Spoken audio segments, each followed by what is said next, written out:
I'm sure at some point in your life, you've been exposed to Stoicism or Stoics, right? You've probably heard that before. Maybe you have an idea of what it is. Maybe you don't. To be honest, for a long time myself, like I used to see exposure to it through like Instagram or something, seeing a quote. And I thought I kind of knew what it was, but I really didn't. Because when I started actually researching it more, I was like, that is fucking different to some weird thing that I thought it was. So I'm going to run you through in this episode a little bit about what Stoicism is, but the originality, where it came from, I couldn't give a fuck about telling you that. And if you want to do your research from a history lesson, go do it. What I'm really interested in is the principles that they taught, the methodology behind some of the things they said, because that shit they got right. That's awesome. Like there's some powerful stuff in there, and it is really like a little bit of a cheat sheet for like increasing resilience, but also increasing your, I guess, happiness in life too, which go hand in hand. Same thing there too. So anyway, let's jump into what Stoicism is. And then what we're going to do is we're going to go through 6 principles that the Stoics used to live by and how it translates to exercise performance in general, mental toughness, all that good shit, right? So, Stoics, right? The Stoicism was essentially like a school of thought that originated in ancient Greece, right? And I think it was roughly 3rd century BCE, so it's some pretty old stuff, right? It happened around a time when it was pretty fucking hard. Like, you know, if you think about gladiator era, etc., they probably needed some things to focus on from a mental point of view to get themselves through life. Now, why this originated, I don't have the exact details up here, nor here, but you can probably work that out yourself if you really wanted to. Like I said, this is more about the principles that they lived by. Now, essentially, there's lots of things that they talk about, but there's two major areas that we're going to cover today, and that I think you need to understand. The first one is that Stoicism provides basically a framework for living in a virtuous and fulfilling life, right? It's all about emphasizing personal development and certain areas of that personal development that you should focus on. They talk about like self-control. They talk about resilience in the face of adversity, all of that stuff, right? Now, at the core of Stoicism, it basically teaches us that we have control over our thoughts, attitudes, and actions, but we don't have control over our external events. So these guys were huge on controllables. Now, a lot of the stuff that they talk about, they always use things like "a man shall not." So just going to preface that I'm going to read it word for word, some of this stuff. So please don't think I'm sexist. Females, you're fucking tougher than half of the fucking male losers out there anyway. Probably fucking more than half. Anyway, what we're going to do is we're going to jump straight into the 6 principles. So just to summarize, because that was a really shitty explanation, right? The Stoics were about a school of thought. It was about teaching people certain practices, certain principles, certain ways of thinking that would help them have better control over their life. Not so much from the external events, but the things that they actually could control, which were things like their thoughts, attitudes, emotions, right? Those things you always have control over. And one of the big things that the Stoics did, and which I fucking love, is they made you, the more you look into it, they make you realize that life is short and that you are going to die at pretty much any second. And that's for them pretty much what happened, right? So knowing that life is futile, knowing that it is short, it is about just living to your fullest. So all of the principles in here, like when you dive into them, pretty much what they're saying in a short fucking summary is that life is short, live it to your fucking fullest, do shit that matters, be a good fucking person, and just let go of shit that doesn't matter. And all of those principles are found in all of, I guess, their meditations and other things. There's some good books out there for it, but we're going to jump into the principles. Okay, so the first one, principle 1, 6 key principles of Stoicism and how it translates. Let's go. focus on what you can control. So the Stoics believe that the only things we have direct control over are our own thoughts, desires, and actions. They encourage us to direct our attention towards those areas and not to waste energy on things beyond our control, such as other people's opinions or external circumstances. Now, there's a quote that I love that that overlaps a little bit with this, right? And that quote is, "Men are disturbed not by things, but by the views in which they take of things."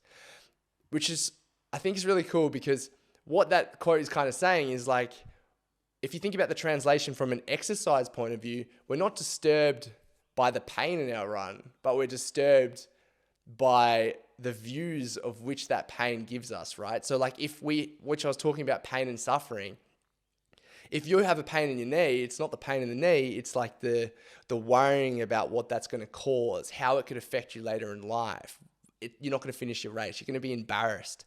So the controllables is such a good lesson in life, but also into exercise and general performance, because that's what people get caught up with, right? Like, we get so fucking caught up with what we can't control, and it literally deserves zero thought at all. I think that is what stops people from doing things in the first place. And I think that's why it's pretty easy to achieve great things in some ways if you're willing to let go of just this one thing. And straight away, if you're willing to let go of this one thing, what you can't control, which is usually a million things, straight away, you're just doing the marathon that you didn't think you could do. You're quitting the job you didn't think you could quit. Like, you're excelling in your life just by letting go of what you can't control. So people will sit and study a uni degree for 4 years that they never use, but they won't sit down for 3 days and work out what are all the things they can't control and start to let go of them. Like, untraditional learning is what we need to do as a human race. But anyway, I'm going down a different path. But summary, let go of the shit you can't control and you'll be a more mentally tough cunt. So try that. Okay. Number 2, acceptance of the present moment. Fuck, how much have I been saying that? Fucking Stoics had it right. Acceptance of the present moment. Stoicism teaches us to accept the reality of the present moment, even if it is challenging or unpleasant. Rather than resisting or complaining about things we cannot control, Stoics encourage us to embrace them and find inner peace. Fuck yeah. Another one. Oh man, this is a cracker. I love this. So this is the quote, right, that I thought overlapped well with this. Do not spoil what you have by desiring what you have not. Remember that what you now have was once among the things you only hoped for. Another nice quote that kind of overlaps with that is that today's problems are yesterday's wishes, motherfucker. Like, all the things that you're complaining about today were probably the things that you were grinding for 5 years ago. But I think if we do a translation here to something more practical that aligns with this podcast, if you think about accepting your present moment, it was like what I was talking about when you're on a 20K run, or you're on this big run, or this hardcore thing that you're doing for you, and you get to this dark moment in this point, and you start kind of resisting it. You start thinking, why am I here? Why am I doing this? All those negative feelings that come with that. Stopping and just going, I chose this. Like, I'm going to accept that I'm out here. Doesn't matter how long. Doesn't matter what anyone thinks. Doesn't matter. I'm just here, and I'm just going to enjoy that. All of a sudden, you let go. You feel freer. And I think that if we did that in lots of elements of our life, once again, exercise or not exercise related, like, we're going to have greater performance. And essentially, mental toughness is about getting through and pushing. Not about getting through, because I hate that. It's about doing the things that you want to do, no matter how hard they are, right? Getting through is shit, because getting through makes us feel like that it's shit. Getting through has a negative connotation with it, right? Like, we don't need to get through something that's actually beautiful and amazing, even if it is physically painful. Anyway, once again, another tangent. There's going to be a few tangents with these. Like, I'm feeling that already. All right. Number 3, develop virtues. So the Stoicism emphasizes the development of virtues such as wisdom, courage, justice, self-discipline. By cultivating these virtues, we can become better individuals and contribute positively to society. Here's another one, another beautiful quote. Waste no more time arguing about what a good person should be. Be one. It's good. So, number 3, translation, right? All of a sudden, there's all of these characteristics that the Stoics believed were super important to develop to be a good person, live a very fulfilled life, and essentially get more out of their lives, right? Whatever that means to them. So you can look at this from a translation point of view, and a lot of the time, that's where I was talking about values in, I think, episode 1 or 2, maybe 2, building your personal brand Bible, which is one of my favorite things to talk about. But your virtues, essentially, these list of characteristics that you need to develop as a person.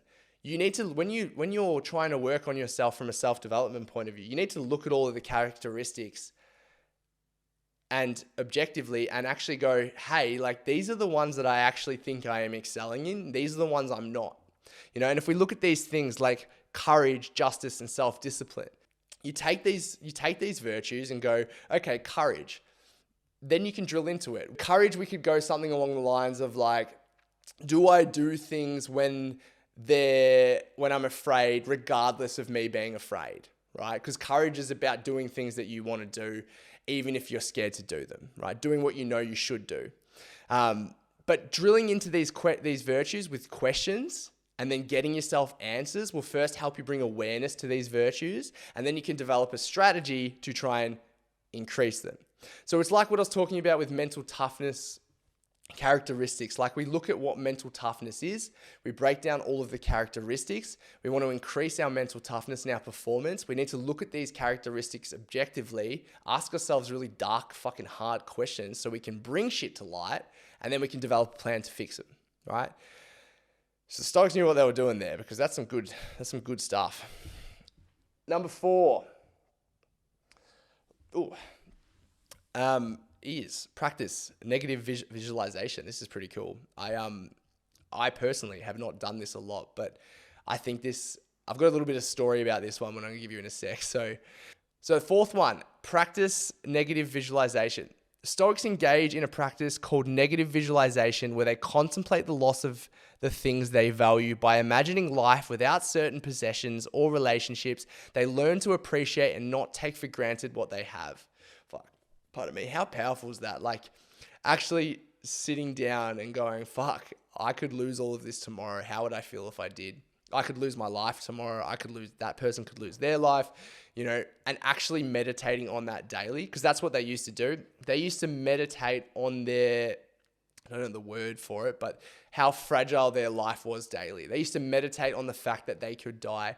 And by doing that, they increased their appreciation and their love for each day. There's a guy called Jesse Itzler, which you probably have seen him, but I remember the first time I ever heard about this. I thought this concept was so cool.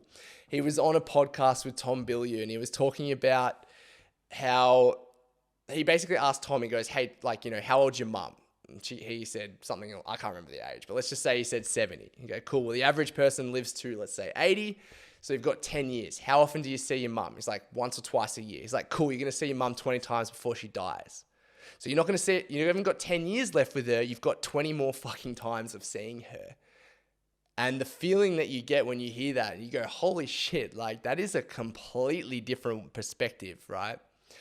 And I think that that's really powerful. And you can translate that to anything. You could be like, I'm on how many summers have I got left? How many winters have I got left? How many runs have I got left in my life? Like if I run once a year and I'm 50, I might die at 75. I've got fucking 25 runs before I cark it.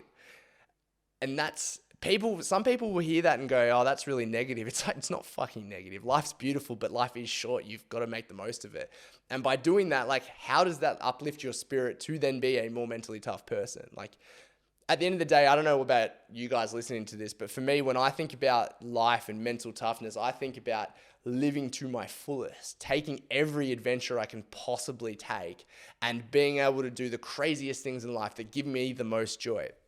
I want to be able to walk around each day like I'm floating on a fucking cloud, being like, this life is fucking great. And that stuff comes from things like this. It comes from not worrying about what other fuckers think. It comes from just doing you and doing you to the closest aligned version of you that you can possibly fucking do. Anyway, moving on. Sorry, this is the quote. Got to give you the quote. So keep constantly in your mind an image of a human life cut short by age at all its stages. Pretty much aligns with what I was saying there. All right. Number 5. I don't know why, but I'm fucking G'd up right now. Like, I'm almost going to have to get out of this fucking podcast and go straight down that fucking street and bang a marathon because I am worked up. I think it's the fucking ice bath I did before this. Anyway, moving on. Number 5. Number 5, embrace challenges and adversity. Stoicism teaches us that challenges and adversity are an inherent part of life. Instead of avoiding or resenting them, Stoics encourage us to embrace them as opportunities for growth and character development. Embrace challenges and adversity. Pretty fucking obvious. What an awesome, these guys are crazy. Like, it's like, I feel like I'm in the wrong era. I should have been back in fucking 3rd century BCE in the gladiators, watching, because I don't really want to, kill anyone, but shit, they had some good stuff. So the translation with this, right, is I think the biggest principle you can take away from this is it's not necessarily about just doing hard things, but it's about shifting your mindset so that when you see something hard, you don't think, oh, fuck, I got to get through that. You go, oh, shit, yeah, like this is an opportunity to get something more out of life. That's something that's really helped me, to be honest, because I try to use it like a little cheat sheet. And I've explained this in something. I don't know if it's one of these podcasts, but when you get something hard, right? Let's say, for example, I have the perfect example because it just happened to me with the ice bath, right? I wanted to do an ice bath before this podcast because I wanted to fucking G up a little bit. And there's nothing better than a 2 degrees ice bath, right? So I'm out there, I'm looking at the ice bath in Speedos, don't judge me. And I'm kind of going like, fuck this, man. I really don't want to do this. And these feelings, they dimmer, but they do not go away. I promise you that. So I'm looking at this thing and I'm going, fuck that. And I just kept saying, fuck that. And then I've just gone, no, Ethan, like, it's hard. And that is exactly why we must. And for me, that mindset shift of always just, when it's hard, I'm like, ooh, actually, you've got a little cheat sheet here. You need to do it. And everything good, or lots of things good, come on the other side of hard. It's hard to eat clean, but then you're healthy. It's hard to go for the run, but then you're healthy. It's hard to have a hard conversation, but then you've cleared your mind. Like there's a fucking hack there. Like you've got to just, and then when you get something hard, you should actually go to yourself like, oh, sweet. That's what I need to do. Easy. Nice. Let's do it. Anyway, moving on. Number 6. Oh, sorry. Quote, difficulties strengthen the mind as labor does the body. Nice. Let's move on. Number 6, live in accordance with nature. So the Stoics believe that living in harmony with nature is essential. That means recognizing our place in the world, understanding that we are part of a larger whole, and aligning our actions with reason and virtue. Let's go straight into the quote for this one. Very little is needed to make a happy life. It is all within yourself in your way of thinking. Marcus Aurelius. Nice. I think for me, what I take out of that is there's probably a few different ways you could read that, right? But for me, when I read that, and I especially hear that quote, it's life is so big and you are so small in this world that all of the little things don't fucking matter.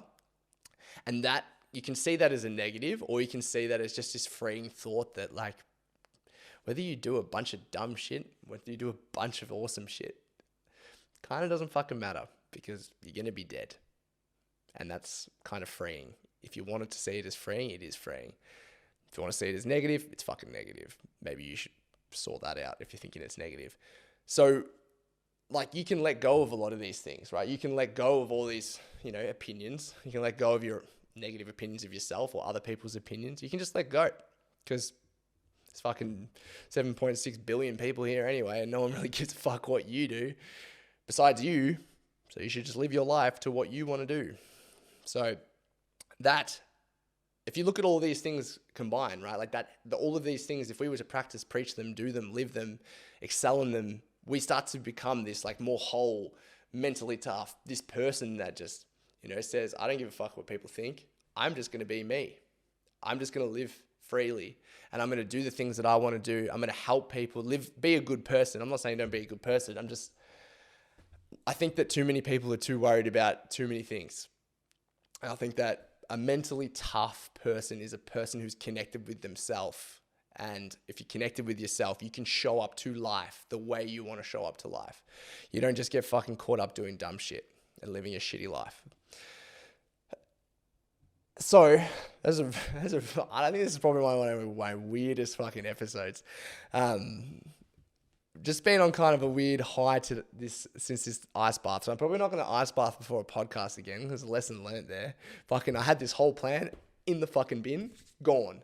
But I think that if you want to learn about mental toughness, you want to learn how to live more free, you want to have more purpose, you want to show up and do harder things, and you don't want to fucking listen to me, then Stoicism, the Stoics, all of that has so many beautiful lessons in it. There's some really good books on it. Marcus Aurelius, I read it. It was called Meditations, I think, by Marcus Aurelius, but I can't remember exactly. But Meditations will help you find it. That's pretty cool. It is a bit long. I'd probably listen to that on like 1.9 speed. But there's a lot to learn from these guys, and there's a lot to learn from their lessons. And I think if you were to just put a little bit of time and energy exploring that, you'll find some really good stuff for yourself. So anyway, enjoy living your one short, truly beautiful life. Goodbye.